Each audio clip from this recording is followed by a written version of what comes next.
Hey guys, it's me and I am here for another Tuesday training for the Women Who Wow members, and I am super excited about today's 7 keys to selling success. And this is more about like having success in selling and not actually selling success, right?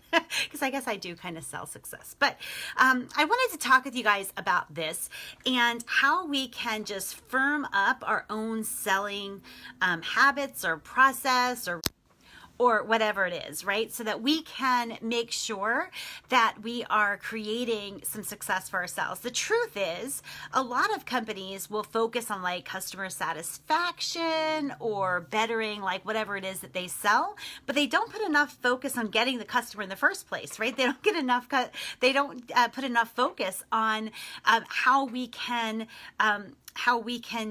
get enough sales to become a formidable opponent in our industry, right? We don't focus on that front end. And I want to be sure that within the walls of WOW, we're putting a healthy focus on getting clients, paying clients and customers in the door, because that's really where we can make a difference. It's really where we can make an impact, right?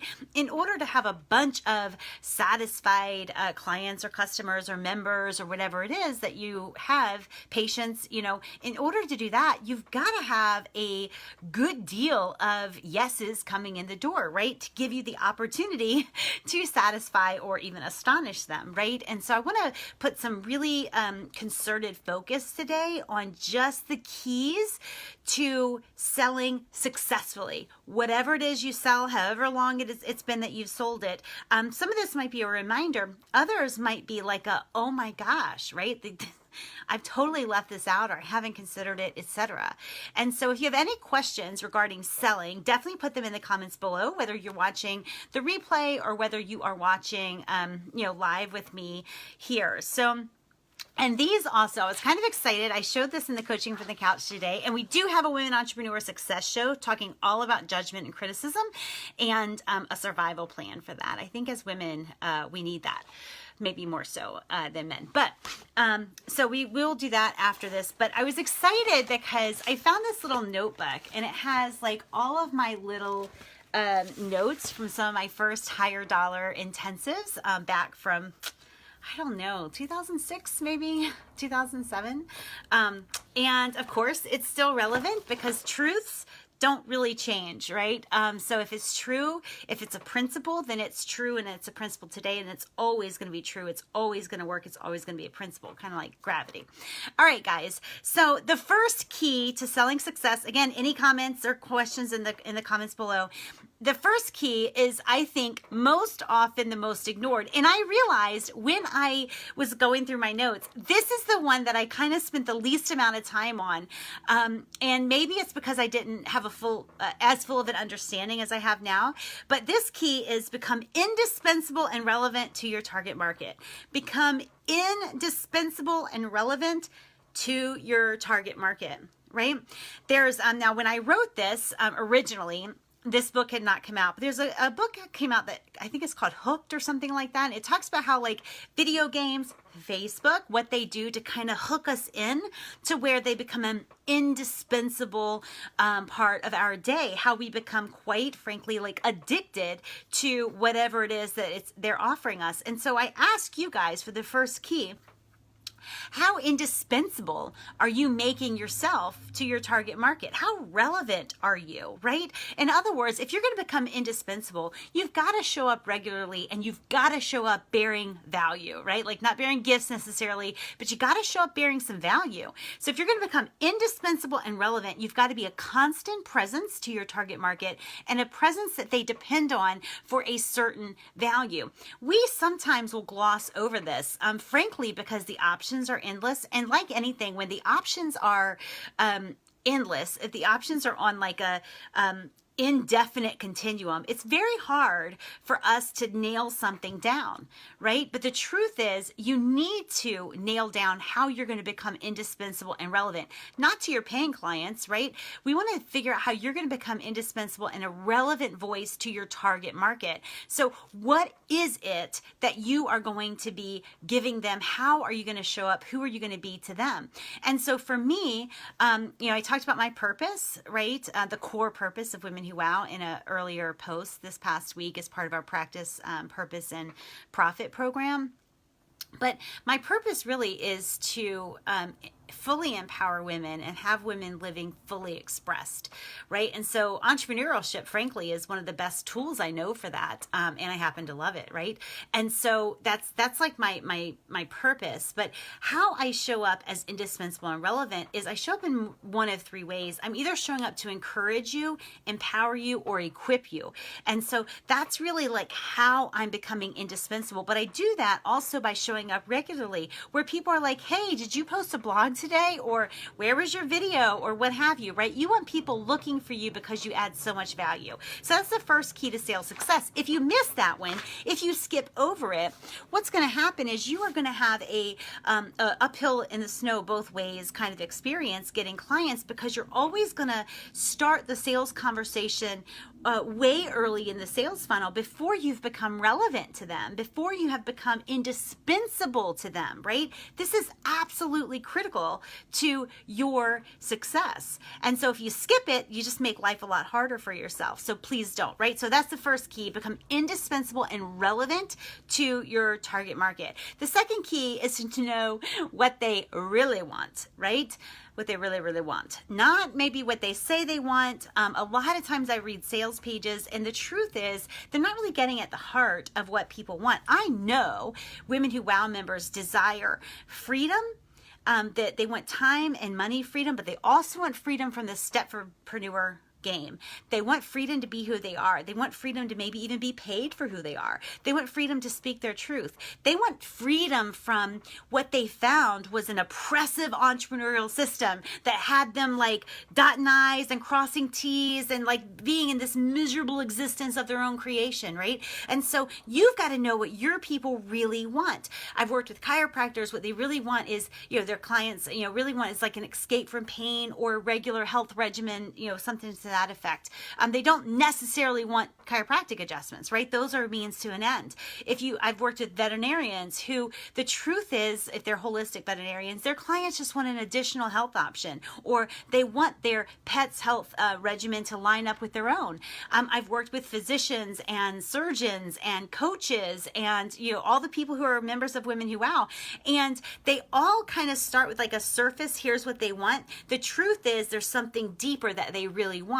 Lindsay Satterfield is one of our own, and she's really gotten this. She has a productivity, she's a productivity coach, and she has a program called Power Start, and she gets it, right? Like she knows that what people want isn't just to get more done in their day. They want more power, right? So like productivity equals power. When you're more productive at work, you have more career power. When you're more productive at home, you have, more power in your life. They want it to be empowered. And so she is like equating this productivity with power, and she's really hitting the nail on the head. So no, the sales key number 2 is to know what your people really want. Not even sometimes what they say they want. What do they really want? The third key is to know why they called you in the first place. When I was doing one-on-one sales, or not sales, like when I took on one-on-one clients, I would always write down the first thing people said about why they were contacting me, right? Why is it that they were reaching out to me, and why then? Because I've been around a long time, and possibly, most likely, they had seen me a long time, and or their friend just recommended them to me. And so I want to know, like, why now? Why are you reaching out to me now? I always write that down, because that is my my first, like, most important connection place, connection hook, right? Is like, why did they say they were reaching out? What did they say they wanted? What was going right or wrong for them? Or what, compelled their friend to make the introduction, or what compelled them to reach out on that day? And so you want to know why they called you in the first place. This is your strongest point of connection. If you are doing one-on-one sales, I always write this down. Always, because you want to be able to refer back to it. Hey, Candace, how is that going for you? right? How is that one thing going for you? You want to go back to it because it's a compelling factor in their life, business, health, or whatever. The fourth key is to build in follow-up that is expected and appreciated, right? We talked on the Coaching from the Couch episode today regarding like not canceling people who say that they don't want to work with you. You don't want to just forget about them, right? And just never talk to them again. You do want to follow up in ways that are expected and appreciated. And so basically this looks like following up as a real person, letting them know that you're thinking of them, letting them know that when you proposed working with them and told them how amazing their health or body or marriage or sex life or business or whatever is going to be, that you meant it, right? That you meant it, that you weren't just blowing smoke. When you do not follow up, it looks like you were blowing smoke and it sends a message. Because so many people are poor at follow-up, maybe because they don't want to be rejected, maybe because they felt bad after being rejected, who knows, right? But when they don't, because so many don't follow up, when you do follow up and in a way that it's like, hey, real person to real person, person to person marketing, I believe in you, right? And when I pitched you this, I believe in this. And I just wanted to let you know, or I send you an article and say, this reminded me of you or what have you. Follow up in ways that are expected and appreciated, but also in ways that are very real person to person kind of conversation. Sorry, I get a million calls and that's my daughter. She's going to call right back. So we might as well not even get into it. The fifth key is to avoid yes or no. I was always taught to go for the yes or no, right? In fact, I think I even wrote a blog about that. My son, who's 16 now, when he was a little boy, like he would ask a question, like something simple, like, can I go out back? And you would think for a second, right? And like literally within 2 to 3 seconds, he'd say, yes or no. Yes or no, right? Like that's how he couldn't stand the indecision, right? He'd give you like 2.4 seconds to consider and then he wanted a yes or no answer. And I was always taught to go for the yes or no, go for the yes or no. And I'm thinking, at first I thought, well, maybe it was just me and my people, right? Like we are not stepfordpreneurs. We don't like this option or nothing. Like we just don't function that way. And so I kind of thought it was like you and me and it was our people. But then it's like all of my clients over the years in all these different industries, people don't like yes or no. They like options. We are a pro-choice society. We want options. And so when you are selling, you want to be sure that you give them options. One of the best like phrases that I came up with was like, here are a few different based on, right? Because you want to prescribe based on our conversation, whatever. Here are a few different ways that we can go. You pick the one that best meets your budget and sense of urgency, right? Like, so I let them know it's like different time frames and stuff like that.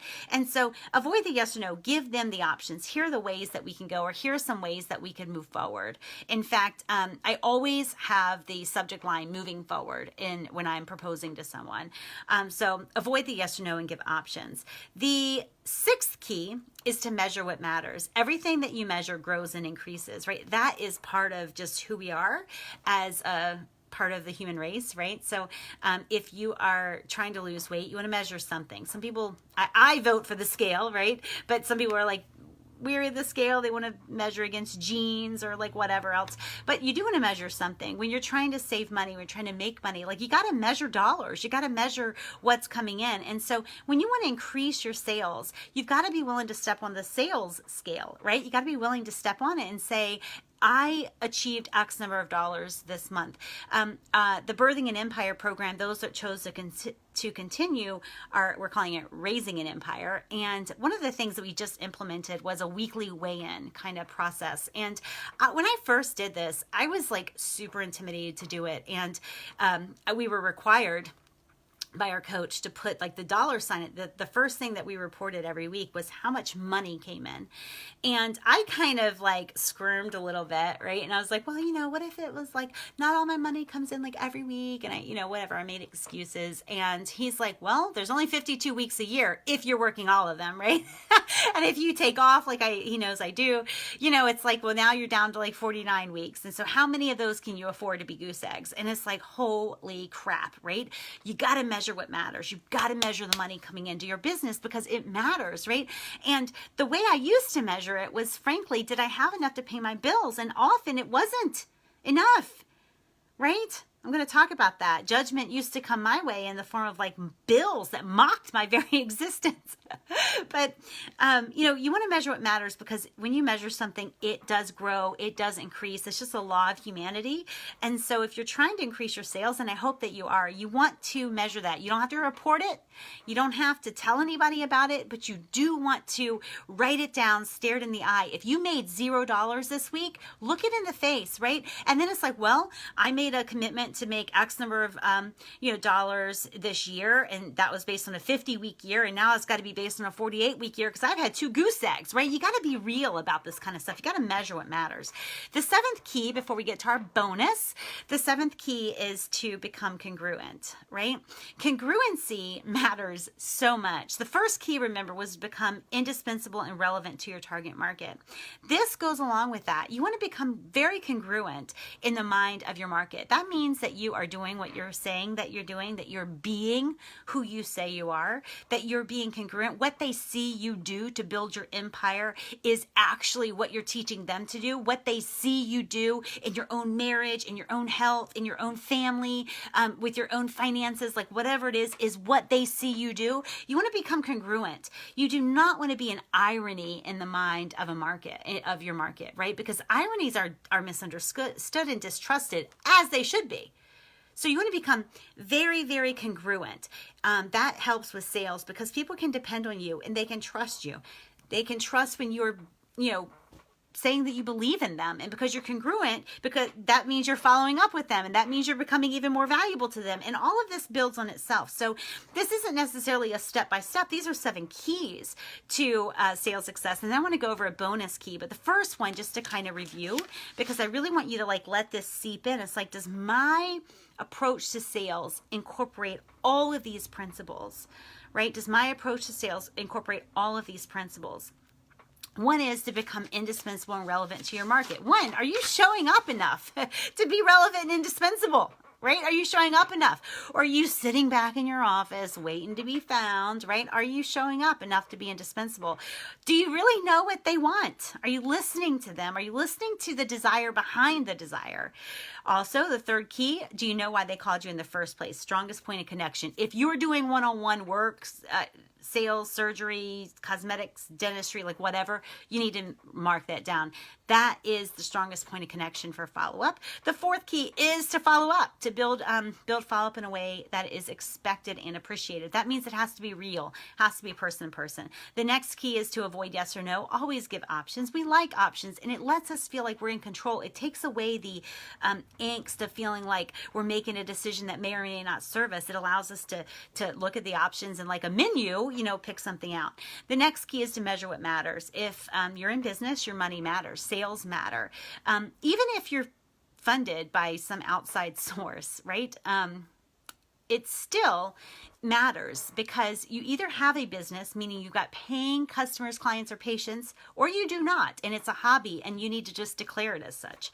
And then the last key is to become congruent. Before we get to the bonus key, which I think is kind of fun and maybe the most important, but the 7th key is to become congruent, be who you say you are, do what you say you're going to do. Let them see you living out whatever it is that you're teaching, right? We don't want to be the fat personal trainer or the heart doctor or lung doctor who's smoking cigarettes, right? We don't want to be the irony. And so here's the bonus key.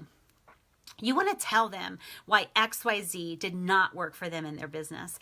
Here's the thing. A lot of people, a lot of our clients, customers, and patients, they're afraid to bet on themselves again, because they've done it before and it didn't work out, or they didn't follow through, or it didn't work, or they were ashamed in front of their husband or their kids or whatever, and they had tried this and this didn't work, and that didn't work. And a lot of times people are hesitant to make a decision to work with you because of ghosts from their past, right? They're ghosts from their past purchases, past tries. The truth is, or the good thing is that when people find you, when people find me, it's not the first time they've tried to overcome whatever problem it is we help them overcome. They've tried it before, maybe the DIY approach, maybe the very expensive approach, maybe the surgery approach, maybe the nutrition approach, like maybe, hiring a coach, whatever it is. They've tried it before. And the reason they're still looking is because it didn't work. And they have burned and bruised fingers from buying something that they later regretted. They may not like the person who sold it to them. They may, in most cases, have attributed it to themselves, and therefore they cannot trust themselves to make that same purchase again. They just can't trust themselves. So you want to let them know why XYZ didn't work before. You want to be able to let them know why it's not their fault. You want to be able to let them know. And this isn't about dishonoring some other provider in your industry. This is about just saying, like, listen, I get it. I hear from people all the time.